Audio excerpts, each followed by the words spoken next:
The solicitor's hands shook when he laid the papers on the table. Her father's did not. Prentice Hollowell signed the marriage contract the way he had once signed death certificates, with the flat, bureaucratic efficiency of a man disposing of something he no longer wished to account for. The study at Holloway Cottage smelled of pipe ash and old ink, and the single candle on the desk threw shadows long enough to reach the wall where Lena stood, 3 feet behind his chair, close enough to read every line of the document he had just signed away her life on. She read it twice. She had the kind of memory that did not require twice, but she read it again, because she needed the numbers to be real. £400, her hand in marriage to Garrett Ashby, the Marquess of Dunrath, payable upon completion of the ceremony. She was 23 years old, and she had just been traded for £400 to a man the whole of Northumberland called the Deaf Marquess. A man who had not attended a single public function in 3 years, who turned his back on visitors before they finished speaking, who had buried both parents and a brother within the span of 18 months, and was, by every account, unreachable. Her father set down the pen. He did not turn around. "You'll have a title," he said. "Most women would consider that a gift." Lena said nothing. There was nothing to say to a man who had spent 11 years using her as a clerk and calling it fatherhood. Prentice Hollowell had served as coroner for the Westbrook district since before she could read, and from the moment she had demonstrated that she could read, and read well, and remember what she read, he had put her to work. She had been 12 years old the first time he asked her to copy a post-mortem report. By 14, she was drafting them herself. By 16, she could review a set of medical notes and identify a discrepancy without being told to look for one. She had done it because someone had to, because her father's hands were never entirely steady after his 3rd glass of port, and because accuracy in a coroner's report was not a matter of professional pride but of justice. The difference between a family understanding how their person had died and a family being told whatever was convenient. Her father had never once thanked her for it. He had, however, noticed when the Marquess of Dunrath's solicitor came looking for a coroner's daughter with a precise mind and an unimpeachable knowledge of Northumberland's medical records. The solicitor left. Her father poured a drink. Lena walked upstairs, sat on the edge of her bed, and pressed her palms flat against her thighs until her hands stopped trembling. Not grief, exactly. Something older than grief, the particular exhaustion of a person who has seen clearly for a very long time and is only now being permitted to be surprised by what they already knew. She was the last useful thing Prentice Hollowell owned. He had sold her to pay what he owed. She did not cry. She had 3 days to prepare, and she intended to use them. Lena Hollowell had been reading post-mortem reports since she was 12, and cause of death determinations since she was 15. And she understood, in a way most people twice her age did not, that the body told the truth even when everyone around it was lying. A bruise told you direction and force. A broken bone told you angle and velocity. Blood pooled toward gravity and did not move once the heart stopped, and no amount of rearranging a scene after the fact could change where the blood had decided to settle. She had learned this first from necessity, then from genuine fascination, then from something she could only describe as a sense of responsibility. The dead could not speak for themselves. Someone had to read what they had left behind. There was one case that she had never been able to set down.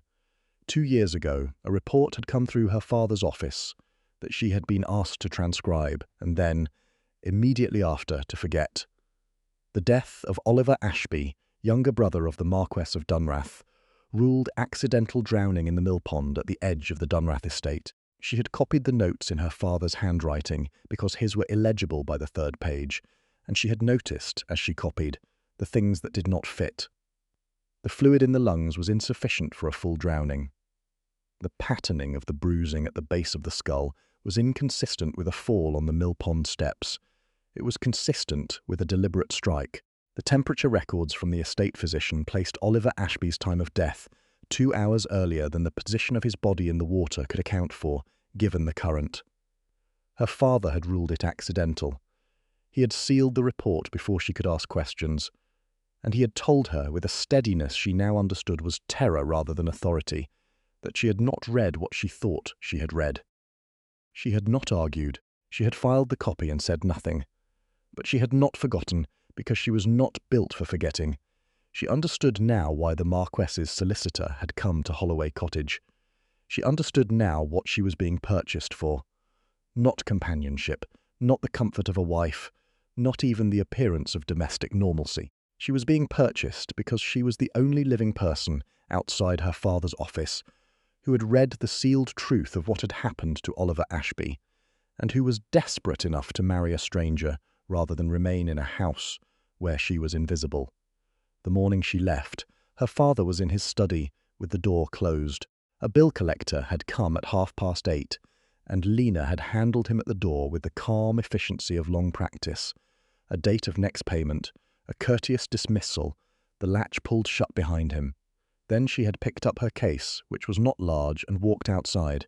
A carriage was waiting, dark, unmarked, with a coachman who did not speak and did not look at her.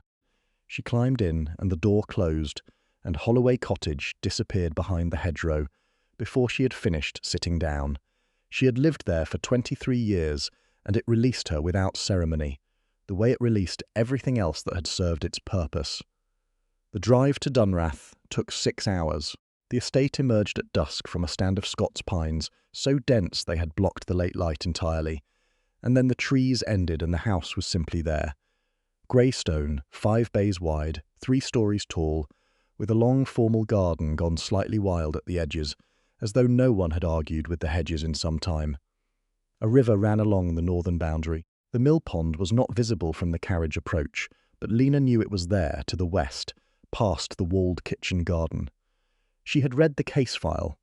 She knew the estate's geography better than she had known her own. A man was waiting at the door, steward by his posture and the quality of his coat, older, precise, with the manner of someone who had been managing things quietly for a very long time and had made his peace with it. He introduced himself as Mr. Breck. Behind him stood a young woman with reddish hair and an expression of careful blankness that Lena recognized as the expression of someone who had been instructed not to show surprise at anything. "Mrs. Dallow will attend you, my lady," Mr. Breck said. The title came down on her like something dropped from a height. She was not a marchioness yet. She was a coroner's daughter with one case, and a memory that had kept her up more nights than she could count. She followed Mrs. Dallow through a wide entrance hall and up a staircase lined with portraits she did not look at yet, because she was saving them for later, the way she saved everything that required attention. The drawing room was at the end of the east corridor. The door stood half open. She noticed the quality of the silence first. It had a different texture from the silence in the entrance hall, denser, more deliberate, as though the room itself were listening. The 2 footmen by the windows had straightened almost imperceptibly as she approached. Mrs. Dallow had slowed by half a step. He was standing at the far window.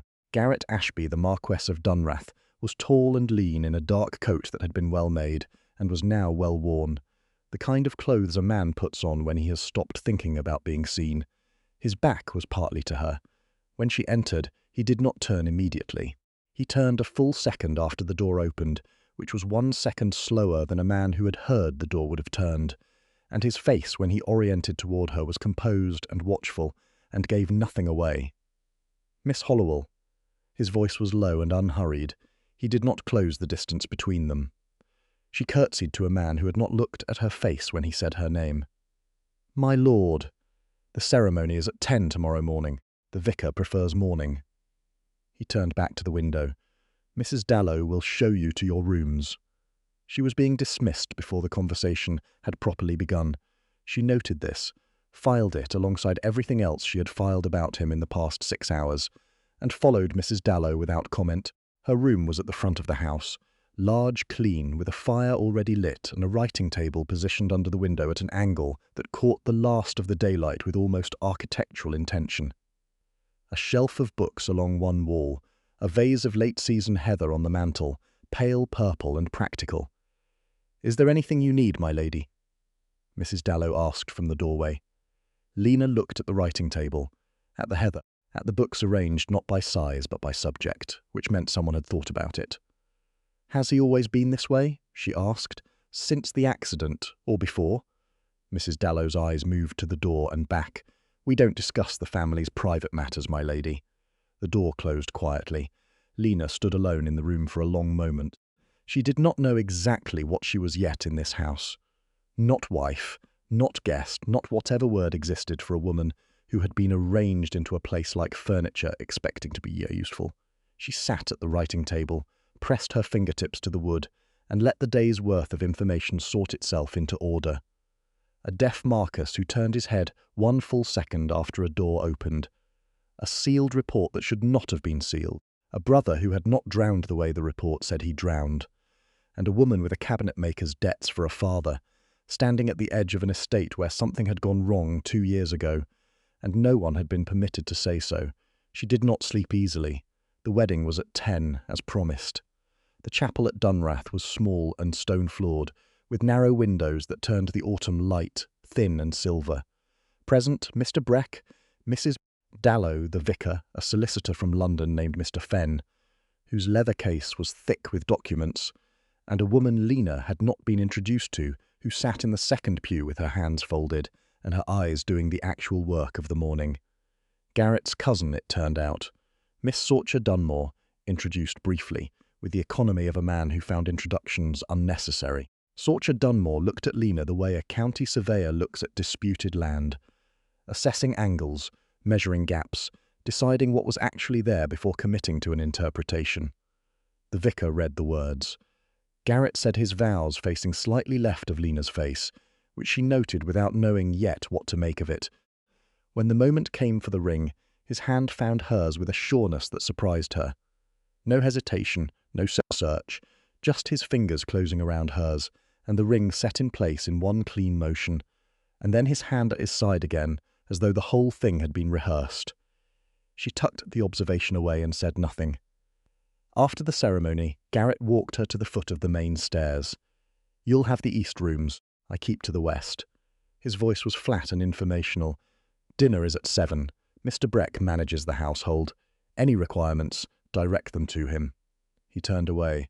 At the corridor's end he stopped, one hand against the stone wall, knuckles pressed white, and for a single breath he was motionless, arrested by something she couldn't see. Then the tension went out of his shoulders, and he continued walking, his footsteps unhurried and even, and the corridor swallowed him.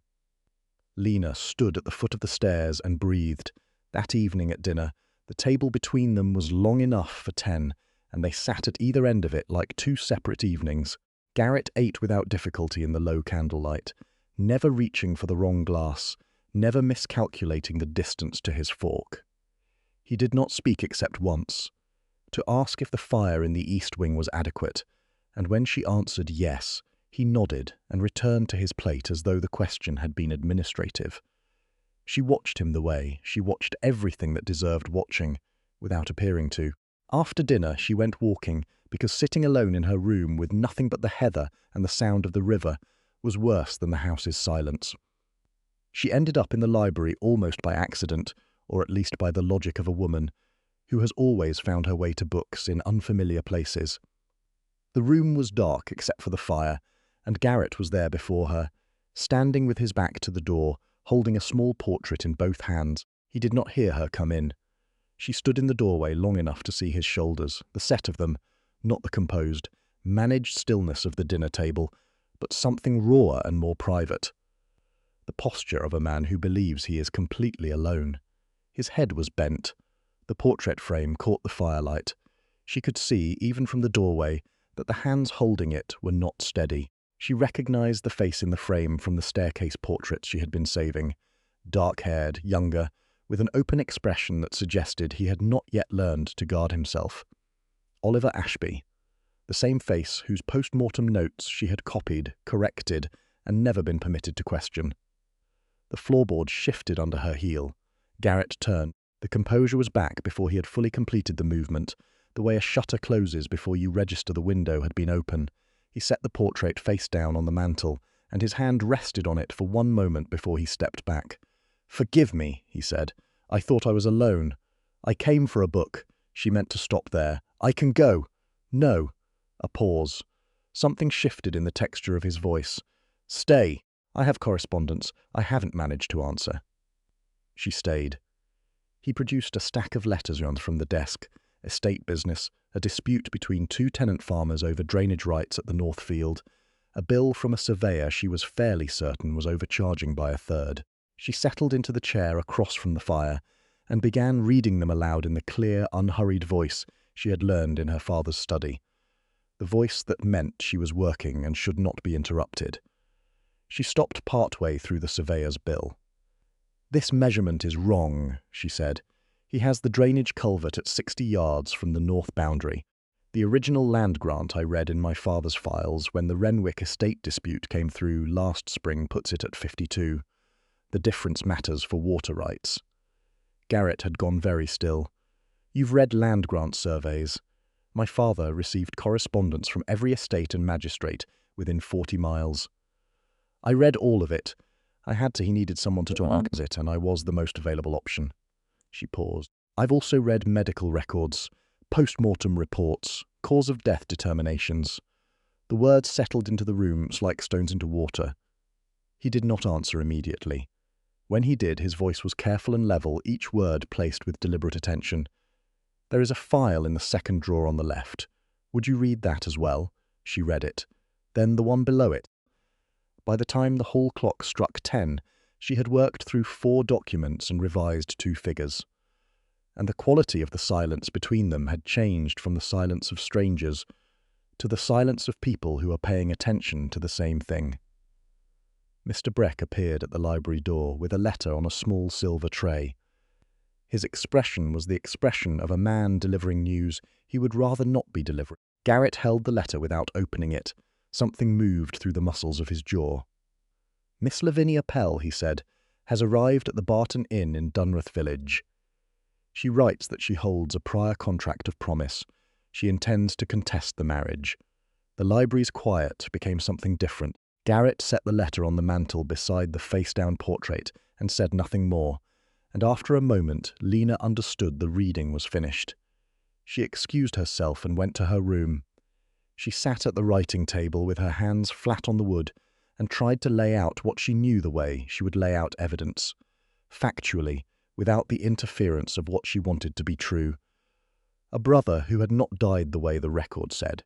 A marquess who was not deaf the way the county said. A sealed report her father had been paid, somehow in something, to leave sealed. A woman arriving with a contract that would, if valid, dissolve this marriage before it had become anything more than a legal formality. And the feeling she could not yet name, sharp and inconvenient, that had started somewhere around the surveyor's bill.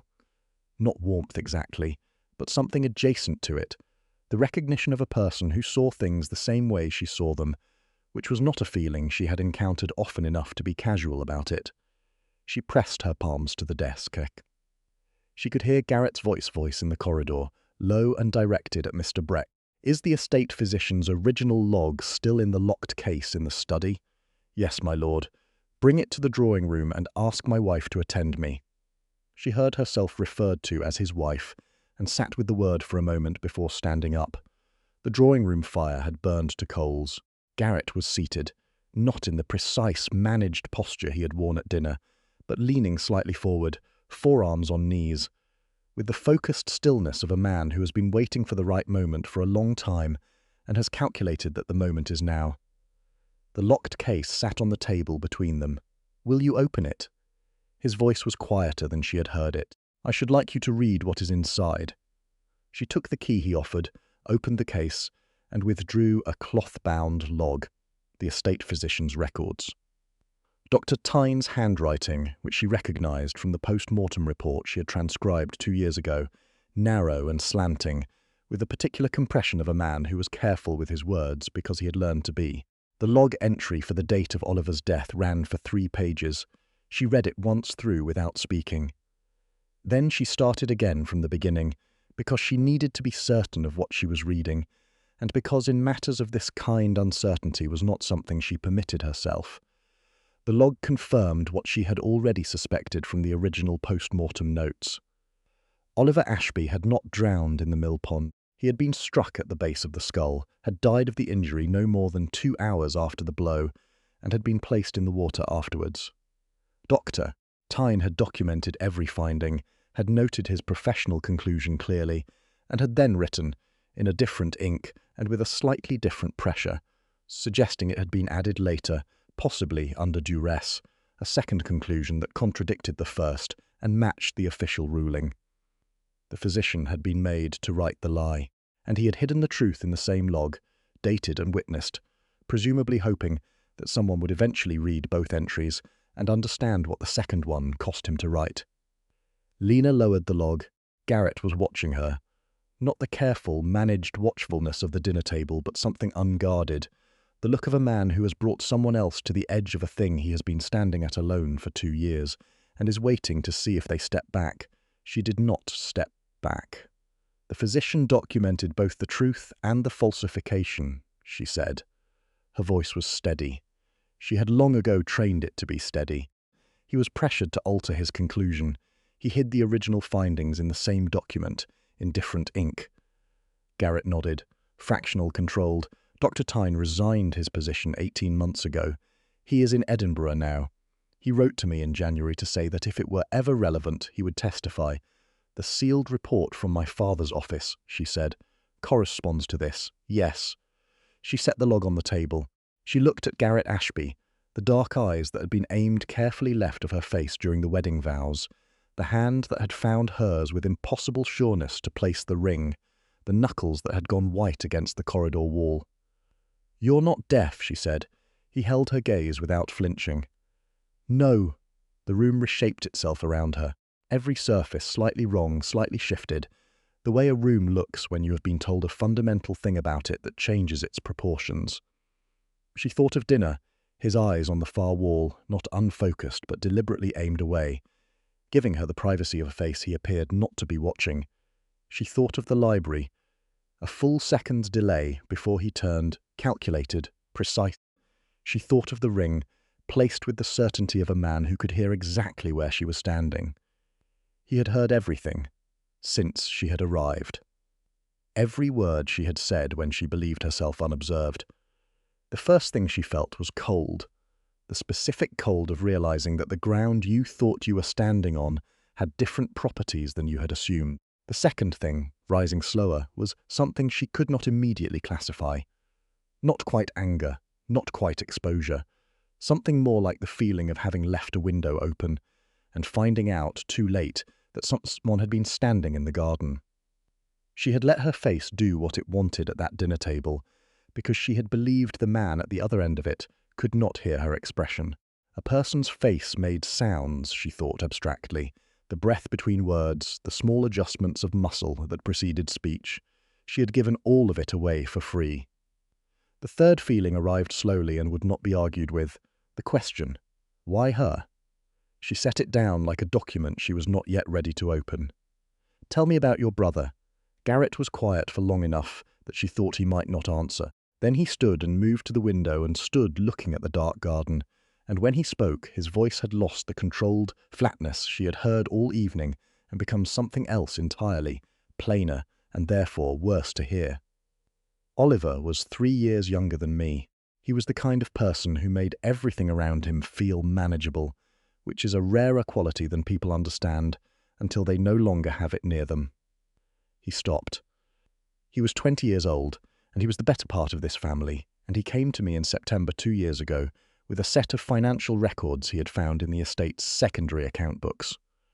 Records that had been altered, money being redirected from Dunrath's Eastern tenant income into a private account registered to a name I recognized. He turned from the window. In the low firelight his face was open in a way she had not seen it. "Miss Lavinia Pell," Lena said. Not a question. She had been managing correspondence for the Eastern estates since my father's illness. She had access to the books, to the ledgers, to the account registrations. Oliver found the alterations. He came to me. And 2 days later he was dead, and the records were gone, and your father ruled it an accident and sealed the file. And you pretended to be deaf. If Lavinia believes I cannot hear her, she believes I cannot have overheard her. She has a habit of conducting sensitive business in rooms adjacent to rooms where I am present, because she has calculated me as harmless. He said it without bitterness, which was somehow worse than bitterness.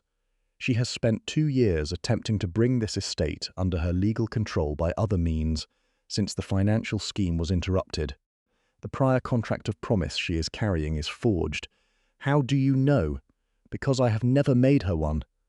Lena looked at him across the room, across the log and the letters and the low fire. She understood it now. All of it. The marriage contract her father had signed was not a purchase, not simply. It was a recruitment, specific and calculated, for the one person in Northumberland who had already read the sealed truth and had a professional reason to stand behind every word of it in a court of law. "You needed a wife," she said. "I needed a wife Lavinia could not legally displace. I needed a wife who had already read the suppressed findings and could speak to their contents from direct professional experience. Someone who would not need the original documents, because the original documents are sealed." He met her eyes. There is only one person in Northumberland who read Dr. Tyne's unaltered post-mortem notes before your father sealed the report. And she happened to be available. Her father happened to owe the right debts to the right people, which is not the same thing, and I am aware of the difference. Neither of them spoke for a moment. The fire shifted. The river outside the window moved in the dark. "My father sold me to clear a debt," she said. "You bought me to catch a forger and a murderer." "I bought your knowledge." He said it plainly, no softening. "I should like if you are willing to earn the rest." It was not a romantic declaration. It was a contract offer, stated honestly by a man who appeared to have learned that dishonesty cost more than he could afford. She stood on her side of the room and he stood on his, and between them was the physician's log, open at the damning page, and the river moving in the dark, and 2 years of someone else's careful deception. "Lavinia will come," she said. "She is already at the inn. She will not wait long. Then we shouldn't either." She did not sleep that night. She lay in the east wing with the coverlet to her chin, and let the conversation replay itself with the careful, involuntary thoroughness that had characterized her memory since childhood, cataloguing not just the words, but the silences between them, the points where his voice had shifted register, the single breath where he had almost said something he had not finished saying. Somewhere in the west wing, Garrett Ashby was in his own rooms with his eyes open. She thought about what it cost, 2 years of it. The accumulated weight of performing incapacity you do not have, of being looked through and spoken past and handled as a household inconvenience, of sitting in a room full of people who believe you cannot hear them and hearing everything, every slight and assumption and graceless remark, with absolute clarity. She thought about what that would do to a person. She thought about Oliver, 20 years old, coming to his brother with a set of ledgers and a worried expression, not knowing what those ledgers were going to cost him. She got up before dawn and went to the writing table and wrote from memory everything she had copied from her father's post-mortem report 2 years ago, every detail, every inconsistency, every measurement that hadn't matched, the inadequate lung fluid, the bruising pattern, the temperature calculations. She wrote it in full, the way she had been trained to write professional documents, clearly, sequentially, with dates and observations attributed, and every conclusion supported by the finding that warranted it. She wrote until the candle burned to a stub, and she lit another and kept writing, because in matters of this kind the details were the difference between a family knowing what had happened to their person and a family being told what was convenient. She was still writing when the first light came through the east window. At breakfast, Garrett was already at the table. His cane leaned against his chair in its usual position. His eyes were directed at the wall to her left as she entered, and she sat down across from him and watched the careful performance of a man who was, she now understood, never not working. The footman moved around them. The tea was poured. He reached for the toast with the slight fumble she now recognized as choreography. She watched it and felt for the first time the full weight of the loneliness in it, not the isolation of deafness, but the isolation of pretended deafness, being watched as a problem to be managed, never as a person to be spoken to honestly, carrying every overheard truth alone, because there was no one in the house who knew he could hear them. She buttered her toast and said nothing. He said nothing. Across the long table the morning went on around them, and underneath it, invisible to everyone in the room, the work continued.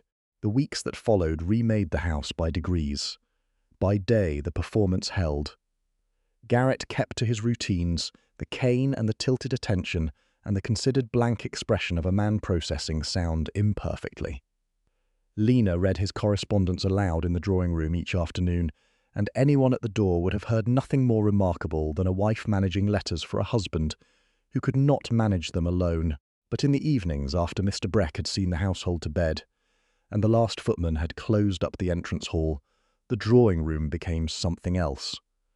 Garrett set the cane in the corner and moved without it, freely, precisely, with the ease of a man walking through his own house in his own body. He poured wine without counting the distance to the glass. He pulled ledgers from the shelves and spread them on the table and looked at the columns directly. The first evening this happened, Lena found herself suddenly aware that she was being looked at. For 3 weeks she had been accustomed to speaking at a profile, to the performed inattention of a man who appeared to be listening at an angle. Now he was simply looking at her, and the adjustment was larger than she had expected. She lost her place in the document she was reading and had to find it again, which was not something that happened to her often. She realized, not accustomed to being seen. On the 4th evening, Garrett brought the forged contract of promise to the table. Lena held it under the lamp and studied the handwriting for less than a minute before she looked up. "This isn't his hand," she said. "I mean, it's not your hand. The letter forms are close, but the pressure is wrong. When you sign a document, you press into the downstrokers. This person doesn't. They're mimicking the shape without understanding what drives it." She turned the contract toward the light. "I've read 3 years of your estate correspondence in the past 2 weeks. I know your signature the way I know my own." Garrett watched her trace the letters. "You're certain? I once identified a fraudulent land deed at my father's office by the angle of a capital L." She set the contract down. "I am certain." Something changed in his expression. Not dramatically, just a small recalibration, the look of a man who has added a new figure to a column he thought was complete. "Sorcha always said I was bad at asking for help. Asking for help and recruiting someone under false pretenses are different things." She said it lightly, but she said it. He was quiet for a moment. Then, "Yes, they are. I'm aware." Garrett. She used his given name for the first time. It had come out before she had fully decided to use it. He looked up. "Tell me about your brother," she had asked once before, in the immediate aftermath of revelation. He hadn't answered then. She waited to see if he would now. He was quiet for long enough that she almost withdrew the question. Then he set down his glass and turned toward the fire, and spoke in a voice she hadn't heard before, quieter and less managed, the voice of someone speaking from a depth they don't visit in public. "Oliver had a way of noticing things that made people feel noticed," he said. "Not observed, noticed. There's a difference. He remembered what you'd told him a year ago. He remembered what you'd ordered at dinner the first time he'd met you. He was 20 years old, and he had more friends in this county than I will ever have, not because he worked at it, but because caring about people was simply how he was organized." He stopped.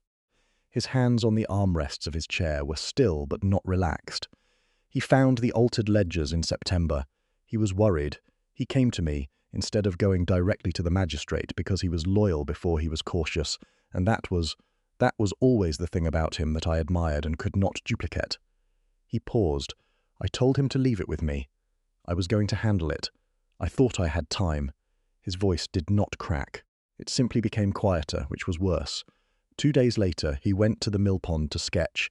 He drew, in his spare hours, the estate grounds, the river, the old mill, and he didn't come back. And when they found him, the position of his body was wrong, and the watermarks on his coat were wrong. And I knew, from the first moment I stood on that bank, that he had not drowned. But the report said otherwise. Your father signed the report the following Thursday. By that Friday, the altered ledgers had vanished from the estate office. The room was very quiet. The fire had burned low, and the lamp between them was the primary light. And in it Garrett's face was unguarded in the way faces become when a person has stopped having the energy to guard them. "I have been listening from the wrong side of every conversation in this county for 2 years, he said, "because the woman who arranged my brother's death is not afraid of a deaf man. and I needed her not to be afraid of me until I was ready. And now you are. Now I have a wife who read the truth before it was buried, and can stand in a room of witnesses and give it back word for word." He looked at her directly. "Yes, now I am ready." She held his gaze. She felt the shape of the next chapter rearranging itself around her, not the life she had imagined escaping to, not the arrangement she had been sold into, but something else entirely. A partnership assembled out of necessity and mutual recognition, and two people who were, it turned out, very good at reading what other people had tried to make unreadable. "When," she said, "the Ashkirk Winter Assembly, 17 days. Every family of consequence in the Northern District will attend, and Lavinia, she never misses a stage." Lena looked at the forged contract on the table between them. "I'll need access to the secondary account books. All of them, including the ones from before the alterations. They're in the locked cabinet in the East Study. You have the key." She did, she realized. He had given it to her with the physician's log. She had assumed it was only for the one case.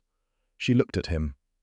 "I trusted you with the most important evidence I have," he said simply. "The cabinet was included." She went to the study that night and did not come back until past midnight. The account books were dense, and the alterations were subtle. Whoever had done this was meticulous, careful, patient. But meticulousness leaves a pattern, and Lena had been reading patterns in medical records for 11 years. And financial records were not, in the end, structurally different from post-mortem notes. They both told a story. They both contained the truth in the gaps. She found 4 separate redirections across 14 months. She found a false account name that appeared twice in Lavinia Pell's personal correspondence with the estate, correspondence she had not been careful enough to remove because she had not believed anyone was looking for it. She found in the final ledger a witness signature on one of the altered entries, a name she did not recognize but that she wrote down carefully, because an extra witness was either evidence of Lavinia's carelessness or evidence that someone else had been involved. She brought her notes to the drawing room the following evening and laid them in front of Garrett without preamble. He read them in silence. He looked up once at the witness name, and something moved behind his eyes, recognition, and then something cooler and more deliberate. "Pelham," he said, "the land agent. He left the estate 14 months ago. I assumed he'd found better terms elsewhere. He signed 2 of the altered entries. If he signed them, he knew. Yes. Then we need him located before the assembly." Garrett looked at her across the table. The quality of his expression was, she had begun to notice over these weeks, different from what she had first observed, less managed, less performed, more simply present.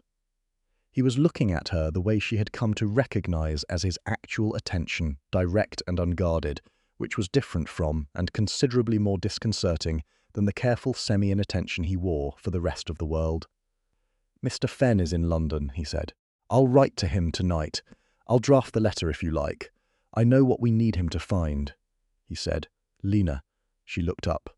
"My name is Garrett," he said it quietly, the way a person makes an offering that is small in appearance and larger in meaning. "We have been past formality for some time. I should have said so before now. It was not a romantic declaration. It was a correction of an omission, stated plainly. But it settled something between them that she had not realized was unsettled, and the room was a degree warmer for it. The Ashkirk Winter Assembly fell on the 2nd Saturday of December. The hall blazed with candles, and the smell of pine boughs and beeswax, and every family of consequence in the Northern District moved through it in the particular current of people who have come to be seen and to see others seeing them. The Harfield family, Lord and Lady Corvin, Dr. Tyne's replacement from Edinburgh, who had made the journey specifically at Garrett's request, Mr. Fenn in the outer hall with 2 officers from the county constabulary, who had been there since 7. Lavinia Pell arrived in deep green silk, with a smile that had the quality of a blade that has been very carefully sharpened. She swept toward Garrett with the ease of a woman who had already decided how the evening would end. And she was beautiful and entirely certain, and she had not, Lena observed, once glanced in Lena's direction. That was a mistake. Lavinia moved through the first hour of the assembly with careful deliberateness, rearranging the placement of a wine glass near Garrett, adjusting the position of a chair, speaking to him in a voice slightly lower than necessary and watching to see if he leaned to compensate. He did not. He was very good. He had had 2 years. Then Lavinia went to Lord Corvan, the Assembly's host, and presented the contract of promise. "A prior agreement," she said, her voice carrying with elegant, practiced clarity, "between the Marquess of Dunrath and myself, predating his current marriage by 18 months. The terms are quite clear. I should think the matter of the recent ceremony can be resolved without difficulty." Lord Corvan took the document. He frowned at it. Lavinia turned to Lena with a smile. "You'll understand, Lady Dunrath. These things do happen. I'm sure your father explained the temporary nature of the arrangement when he signed." The room went quiet in the way. Rooms go quiet when something has been said that cannot be unsaid. Lena felt the remark arrive. She absorbed it, held it, breathed through the heat that came with it. Every eye in the room was on her. She felt the weight of the question. The coroner's daughter, the arranged wife, the woman who had been sold into a house like a piece of correspondence to be filed. She stepped forward. "That is not the Marquess's signature." Her voice did not waver. It carried the room the way it had learned to carry rooms in her father's office, in depositions, in the steady recitation of findings no one wanted to hear. The downstrokes on the capital letters are inverted. The pen pressure is consistent throughout, which is not consistent with a genuine signature under any conditions, because genuine handwriting varies with intent and speed. I have reviewed 3 years of the Marquess's correspondence in the past month, and I have read your correspondence with this estate's Eastern Accounts Office for the past 4 years. The handwriting on this contract is yours, Miss Pell." The silence was absolute. Not a glass moved. Furthermore, Lena turned to Lord Corvan. "Oliver Ashby did not drown. He was struck at the base of the skull and placed in the mill pond post-mortem no less than 2 hours after death based on water absorption, temperature and blood settlement patterns documented in the estate physician's original log. Dr. Tyne's initial findings were falsified under duress. The falsification is evident in the ink type and pen pressure of the second conclusion entry in his log, which is dated and preserved. I transcribed the original findings 2 years ago as part of my father's office record-keeping, and I can recite them in full." She did, not quickly, clearly, sequentially, with each finding attributed and each conclusion supported, the way she had been taught that accuracy required. When she finished, the room did not breathe. Lavinia's chin was up, and her face was white, and the smile was entirely gone. "She's inventing this. She's a coroner's daughter reading from notes she fabricated to protect a marriage that shouldn't exist." "Miss Pell." Garrett's voice was not loud. It did not need to be. He turned from where he had been standing near the wall, and he did not turn the way a man with impaired hearing turns, slowly, with the head tilt and the slight repositioning of the body toward the sound. He turned the way a man turns when he has heard every word spoken in his direction for the past 2 hours and has been waiting for the correct moment to respond to all of them. He looked at Lavinia Pell with clear, direct, unhurried attention. "You killed my brother," he said. The room had not been breathing before. Now it stopped existing. Lavinia stepped back. Her hand found the edge of a table and gripped it. A glass at her elbow tipped and fell and shattered on the floor, and the sound was enormous in the silence, and no one moved. Garrett reached into his coat and produced a folded document, which he handed to Lord Corvan. "Mr. Fenn, my solicitor, has the physician's original log, the forged contract, the 4 sets of altered account ledgers, and a sworn statement from one Pelham, formerly of this estate, who signed 2 of the altered entries. Mr. Fenn is in the outer hall. So are 2 officers of the county constabulary, who have been there since 7. He did not raise his voice once. Lena watched Lavinia's face process the full geometry of what had happened. The deaf man who had heard everything, the arranged wife who had remembered everything, the 2 years of careful positioning finally completed, and watched the certainty go out of her expression, and something simpler and colder take its place. Lavinia Pell was escorted from the Ashkirk Assembly at 9:30. She walked between the officers with her head up and said nothing, and the doors of the hall closed behind her, and the room exhaled. In the days that followed, the consequences assembled themselves with the deliberate precision of things that have been prepared for carefully. The forged contract was entered into evidence. Dr. Tyne provided his testimony from Edinburgh in a sworn deposition that Mr. Fenn had carried in his leather case for the entirety of the journey north. Pelham, who had left the county 14 months ago under the impression that distance was the same as safety, was located in 3 days, and his statement added to the file. Lena's written reconstruction of the original post-mortem findings, composed at the East Wing writing table in the small hours of a morning 5 weeks ago, was accepted as professional corroborating testimony by the county solicitor, who had known her father long enough to understand that Lena Hollowell's memory was not a thing that could be credibly questioned. Her father was removed from his position as district coroner and asked to retire quietly, which he did, without contacting her. She had not expected a letter. She did not receive one. In the assembly hall, in the minutes after the officers and Lavinia had gone, Garrett had turned to the room. He had not prepared a speech, and he did not give one. He said, "My wife is the most capable person I have ever shared a table with. Everything she said tonight is true. I heard every word of it." He paused. "I have been hearing every word of everything for 2 years. I apologize only that the performance was necessary." Lord Corvan started clapping, slowly with the considered deliberateness of a man who means it, and the sound moved through the room like water through a weir and became something larger than any of them. Sorcha Dunmore, who had been standing near the back of the hall for the entirety of the proceedings with an expression of private satisfaction, lifted her glass in Lena's direction and said nothing which was more eloquent than anything she could have said. The drive home was dark and cold and quiet. They sat across from each other in the carriage, with the lantern swinging on its hook and the road unrolling behind them, and for a long time neither spoke. Then Garrett leaned forward. "I married you because I needed someone who already knew the truth," he said. "And that was a transaction, and I have never pretended otherwise." "No," she agreed. "You haven't. I am asking you something different now." His voice was rough and plain and stripped of the careful management she had come to recognize as his default register. "I am asking whether you would be willing to stay. Not for the case, not for Oliver, not for the family's legal standing. For this, for whatever it is that happens in that drawing room after 10 o'clock when the cane is in the corner and there is no one left to perform for." "For reading account ledgers by lamplight," she said. "Yes, and arguing with surveyors.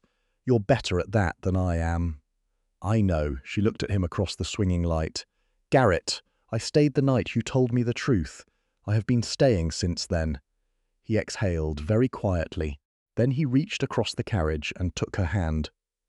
Not with the practiced precision of the wedding ceremony, but with the ordinary uncertain reach of a man who could see exactly where she was and was choosing to reach anyway. And she let him, and the carriage carried them north through the dark toward a house that was beginning, slowly, to be something other than a place where something had gone wrong. 14 months later, Dunrath was unrecognizable in the particular way of places that have been restored to what they were always supposed to be, rather than changed into something new. The east and west wings connected now through the library, where a second desk had been installed beside the first, and their work overlapped on the table surface the way their lives had overlapped. Garrett's estate correspondence stacked beside Lena's notes from the County Medical Committee, to which she had been appointed as the first non-physician professional advisor in the district's history, on the strength of a professional reconstruction that a county solicitor had called the most rigorously documented, evidentiary document he had received from a non-licensed practitioner. In the kitchen garden, the heather was coming in for the second time since her arrival. On a morning in late October, Garrett was in the garden with a stack of plans for the mill pond drainage redesign. The mill pond was being converted into a working reservoir for the northern tenants, which had been Oliver's idea originally, proposed in a letter he had written and never sent, found in his desk 3 months after the trial, and a small person of 8 months who was sitting in a basket on the stone path and showing a determined interest in the plans, primarily as something to be grasped. Lena watched from the library window. She watched Garrett redirect the grasping hand with the patient attentiveness of a man who has learned that some things cannot be scheduled and must simply be present for. Sorcha appeared at the library door with shortbread, and a considered opinion about the drainage plans that she intended to share with someone. "She has Oliver's hands," Sorcha said, looking at the child in the garden. "The same shape of fingers. He used to draw with them constantly." Lena looked at her hands in their current activity, which was attempting to unfold the drainage plan while Garrett tried to interest her in a sparrow. "Yes," she said, "she does." It was the first time she had been able to say it without the weight of what she hadn't known settling over the word.